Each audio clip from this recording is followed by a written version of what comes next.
नमस्कार जनप्रवाद सुपरफास्ट में आपका स्वागत है। मैं हूं हेमेंद्र सिंह। एक नजर डालते हैं आज की सुर्खियों पर। पंजाब और हरियाणा के किसानों को दिल्ली में बुराड़ी मैदान में धरने की इजाजत मिल गई है। इस दौरान पुलिस ने किसानों से शांति बनाए रखने की अपील की है। क्रांतिकारी किसान यूनियन के अध्यक्ष दर्शन पाल ने कहा कि कृषि बिलों के खिलाफ हमारा प्रदर्शन जारी रहेगा।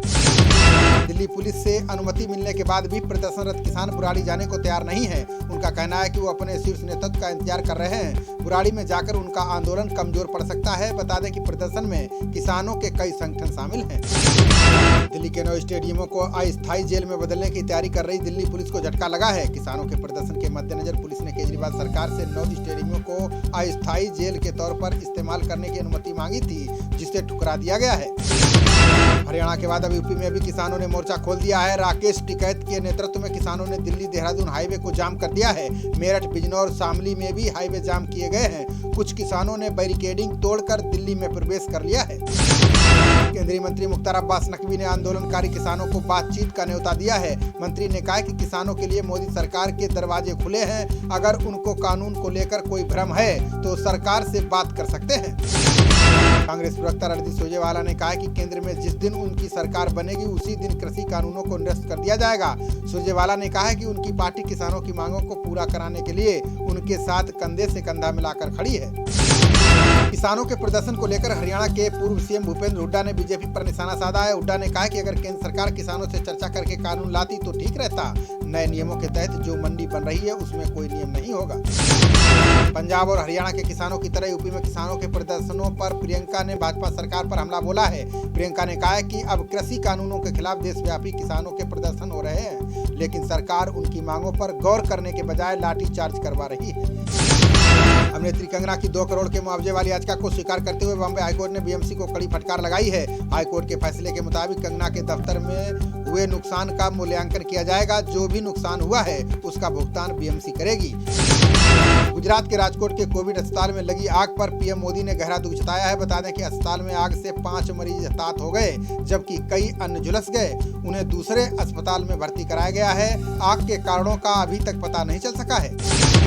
राहुल गांधी ने राजकोट की घटना पर गहरा दुख जताया। उन्होंने कहा कि सरकार को ऐसी घटनाओं की गंभीरता से जांच करानी चाहिए। कोविड अस्पताल में आग लगने की खबर परेशान करने वाली है। राहुल ने कहा कि जान गंवाने वाले मरीजों के परिवारों के प्रति मेरी संवेदना है। सुप्रीम कोर्ट ने राजकोट के अस्पताल की घटना पर स्वतः संज्ञान लिया है। शीर्ष अदालत ने देश भर में कोरोना के हालात को लेकर नाराजगी जताई है। कोर्ट ने सख्त शब्दों में कहा कि जुलूस निकालने जा रहे हैं और 80% लोगों ने मास्क नहीं पहने हैं।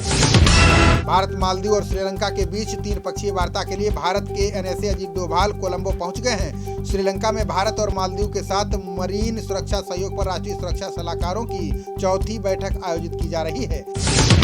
भारत ने वियतनाम के साथ हाइड्रोग्राफी पर एक इम्प्लीमेंटेशन एग्रीमेंट समझौता किया है। इसे वीडियो कॉन्फ्रेंसिंग के जरिए किया गया है। रक्षा मंत्री राजनाथ सिंह और वियतनाम के रक्षा मंत्री ने समझौते पर हस्ताक्षर किए। साथ ही दोनों ने एक दूसरे का साथ देने का भरोसा दिलाया। यूपी के पूर्व मंत्री गायत्री प्रसाद प्रजापति पर विजिलेंस ने आय से अधिक संपत्ति के मामले में मुकदमा दर्ज किया है। सूत्रों ने बताया कि विजिलेंस ने इस मामले की पहले खुली जांच की थी, जिसमें प्रजापति के पास आय से 6 गुना अधिक संपत्ति पाई गई थी। मध्य प्रदेश उपचुनाव में प्रचंड जीत के बाद शिवराज सरकार की पहली कैबिनेट बैठक हुई, जिसमें फैसला लिया गया कि शिवराज के मंत्रियों को हर महीने अपने अपने विभाग का रिपोर्ट कार्ड देना होगा। सभी मंत्री हर हफ्ते सोमवार को अपने विभाग के कामों की समीक्षा करेंगे। सीएम योगी आज हैदराबाद के दौरे पर जा रहे हैं। वो हैदराबाद नगर निगम चुनाव में प्रचार करेंगे। इस दौरान बीजेपी के प्रत्याशियों के समर्थन में सीएम योगी रोड शो और रैली निकालेंगे। ये दोनों कार्यक्रम मलकागिरी और हैदराबाद संसदीय क्षेत्र में रखे गए हैं। महाराष्ट्र में सरकार की वर्षगांठ पर सीएम ठाकरे ने बीजेपी को खुली चेतावनी दी है। उन्होंने कहा कि हमारे परिजनों पर केंद्रीय जांच एजेंसियों के जरिए हमला जारी रहा तो हम 1 का बदला 10 से लेंगे। उन्होंने कहा कि मैं संयमी हूं, नामर्द नहीं, हमें मजबूर मत करो। पश्चिम बंगाल में विधानसभा चुनाव से पहले सीएम ममता को बड़ा झटका लगा है। पार्टी के कद्दावर नेता शुभेंदु अधिकारी ने मंत्री पद से इस्तीफा दे दिया है। शुभेंदु टीएमसी सरकार में परिवहन मंत्री थे। नंदीग्राम आंदोलन के सूत्रधार शुभेंदु का राज्य की 65 सीटों पर खासा प्रभाव है। पाकिस्तान ने जम्मू कश्मीर के राजौरी में सुंदरबनी सेक्टर में फिर सीज फायर का उल्लंघन किया है। पाकिस्तानी सेना की तरफ से की गई गोलाबारी में 2 भारतीय जवान शहीद हो गए। सेना के अधिकारी ने बताया कि भारतीय सेना पाकिस्तान को मुंहतोड़ जवाब दे रही है। रूस में तैयार की गई कोरोना की वैक्सीन स्पुतनिक बी का हर साल भारत में 10 करोड़ डोज तैयार किया जाएगा। इसके लिए हेटेरो ग्रुप के साथ डील हो गई है। भारत में स्पुतनिक बी दूसरे दूसरी ऐसी वैक्सीन है जिसकी इतनी ज्यादा डोज बनाने की डील हुई है। भारत में पहले फेज में 31 करोड़ लोगों को कोरोना की वैक्सीन लगाई जाएगी। इसमें हेल्थ केयर वर्कर्स, पुलिस, 50 साल से ज्यादा उम्र के प्रायोरिटी ग्रुप मेंबर और हाई रिस्क ग्रुप के युवा भी शामिल रहेंगे। इसको लेकर नेशनल वैक्सीन कमेटी ने ब्लूप्रिंट तैयार कर लिया है। बिहार विधानसभा सत्र के आखिरी दिन कृषि कानूनों को लेकर विपक्षी दलों ने हंगामा किया। आरजेडी विधायकों ने कहा है कि किसान आंदोलन कर रहे हैं, लेकिन सरकार किसानों की मांग मानने को तैयार नहीं है। इससे साबित होता है कि सरकार किसान विरोधी है। कांग्रेस अध्यक्ष सोनिया गांधी के नेतृत्व में हुई सीडब्ल्यूसी की बैठक में अहमद पटेल और तरुण गोगोई को श्रद्धांजलि दी गई। सीडब्ल्यूसी के प्रस्ताव में पटेल और गोगोई के निधन पर दुख व्यक्त किया गया। सोनिया गांधी ने कहा कि दोनों नेताओं का योगदान हमेशा याद किया जाएगा। भारत सरकार ने renewable energy investors meet and expo invest का आयोजन किया। इसमें यूपी और गुजरात सहित कई राज्यों के सीएम शामिल हुए। केंद्रीय ऊर्जा मंत्री आरके सिंह ने नवीनीकरण ऊर्जा को बढ़ावा देने के लिए राज्यों को हर संभव मदद देने का भरोसा दिया। सीएम योगी ने यूपी की सौर ऊर्जा नीति के जरिए निवेशकों को प्रोत्साहन देने का ऐलान किया है। सीएम ने कहा कि सोलर पावर परियोजना लगाने वालों को भूमि पर 100% स्टाम्प ड्यूटी में छूट दी जाएगी। इसके अलावा इलेक्ट्रिसिटी ड्यूटी में 10 वर्ष के लिए 100% छूट का प्रावधान है। दिल्ली के स्वास्थ्य मंत्री सत्येंद्र जैन ने वैक्सीन को लेकर बड़ा दावा किया है। उन्होंने कहा कि दिल्ली के पास वैक्सीन का पर्याप्त इंफ्रास्ट्रक्चर और सिस्टम मौजूद है। कोरोना वैक्सीन मिलने पर कुछ ही सप्ताह में पूरी दिल्ली को वैक्सीन लगा देंगे। यूपी सरकार ने जनसेवा केंद्रों के लिए गाइडलाइन जारी की है। सीएम योगी ने कहा कि हर गांव या फिर 10,000 की आबादी पर 2 जनसेवा केंद्र खुलेंगे। केंद्र संचालक की फीस 20 से बढ़ाकर 30 रुपए की गई है। इसके अलावा प्रति ट्रांजैक्शन बढ़ाकर 4 से 11 रुपए कर दिया गया है। चारा घोटाले में लालू यादव की जमानत याचिका पर झारखंड हाई कोर्ट ने सुनवाई की। इसमें लालू के वकील कपिल सिब्बल ने जमानत देने की मांग पर अपना पक्ष रखा। वहीं सीबीआई ने जमानत देने का विरोध किया। फिलहाल हाई कोर्ट अब 11 दिसंबर को सुनवाई करेगी। पश्चिम बंगाल के भाजपा अध्यक्ष दिलीप घोष ने एक बार फिर विवादित बयान दिया है। उन्होंने कहा कि बंगाल में दहशतगर्दों का ग्रुप एक्टिव है। राज्य को वेस्ट बांग्लादेश बनाने की साजिश चल रही है। उन्होंने कहा कि जब हमारे नेता दिल्ली से बंगाल आते हैं तो ममता को डर लगता है। राजस्थान सरकार ने जेलों की अवैध गतिविधियों पर ऑपरेशन फ्लैश आउट अभियान शुरू किया है। डीजी जेल राजीव दासोत ने बताया है कि जेलों में सघन तलाशी अभियान चल रहा है। इस दौरान कैदियों तक मोबाइल और ड्रग्स पहुंचाने वाले जेल कर्मियों पर कार्रवाई की जा रही है। अमेरिका के राष्ट्रपति ट्रंप ने व्हाइट हाउस छोड़ने के लिए एक शर्त रख दी है। ट्रंप ने कहा कि वो व्हाइट हाउस छोड़ने के लिए तैयार हैं, मगर इसके लिए जो बाइडेन को इलेक्टोरल कॉलेज के जरिए विजेता घोषित किया जाए। बता दें कि ट्रंप चुनाव में धांधली के आरोप लगा रहे हैं। तेजस्वी यादव ने सदन में सीएम नीतीश पर निजी टिप्पणी करके पलटवार किया है। तेजस्वी ने कहा कि नीतीश लड़कियों से इतना डर गए थे कि उन्होंने एक ही बेटा पैदा किया। बता दें सीएम नीतीश ने चुनावी रैली में लालू को 9 बच्चे पैदा करने को लेकर बयान दिया था।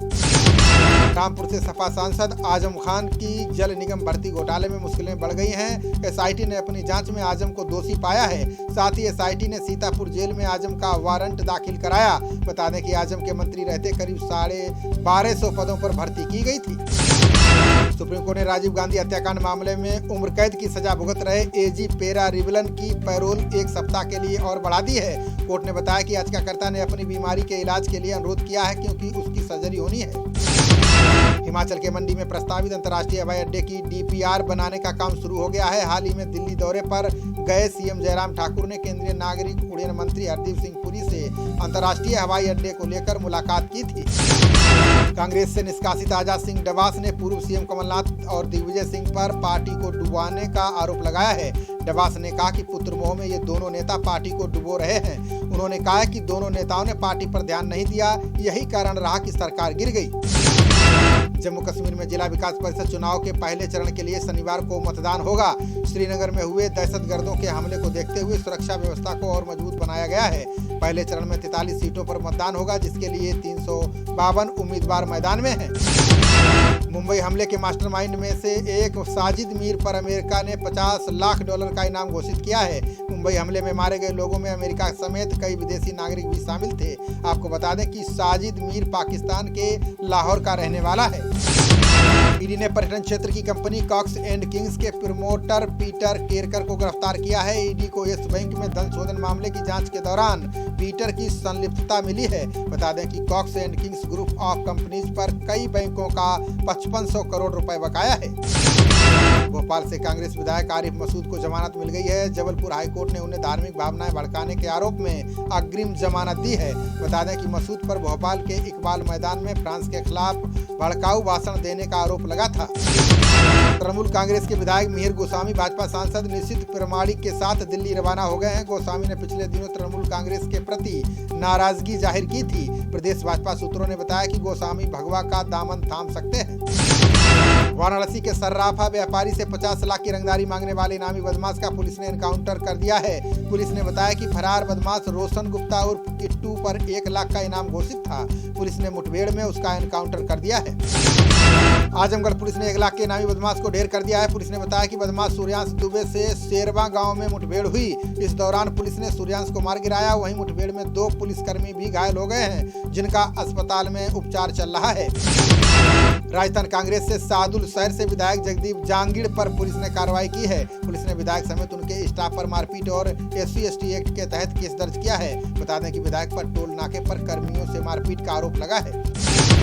IAS टीना डाबी की तलाक की खबरों के बीच सीएम गहलोत ने उनको नई जिम्मेदारी दी है। सीएम ने टीना को राजस्थान सरकार में संयुक्त वित्त सचिव टैक्स नियुक्त किया है। इसके साथ ही टीना डाबी ने जयपुर सचिवालय में अपना कार्यभार संभाल लिया है। मुरादाबाद से सपा सांसद HT हसन ने लव जिहाद को राजनीतिक स्टंट बताया है। साथ ही उन्होंने मुस्लिम लड़कों से अपील की है कि वो हिंदू युवतियों को अपनी बहनों की तरह ही सम्मान दें। हसन ने कहा कि लव के चक्कर में पड़कर अपनी जिंदगी बर्बाद ना करें। पाकिस्तान की कैबिनेट ने दुराचार विरोधी 2 अध्यादेशों को मंजूरी दी है। इसे रासायनिक बधियाकरण नाम दिया गया है। इसके तहत दुष्कर्म करने वाले को रासायनिक रूप से बधिया करने की सजा दी जाएगी। इन मामलों की सजा के लिए विशेष अदालतें गठित होंगी। पहले एक दिवसीय में ऑस्ट्रेलिया ने पहले बैटिंग करते हुए 50 ओवर में 6 विकेट के नुकसान पर 374 रन बनाए। कप्तान फिंच 114 और स्मिथ ने 105 रन की पारी खेली। भारत की तरफ से मोहम्मद शमी ने सबसे ज्यादा 3 विकेट झटके। बुमराह, सैनी और चहल को 1-1 विकेट मिला।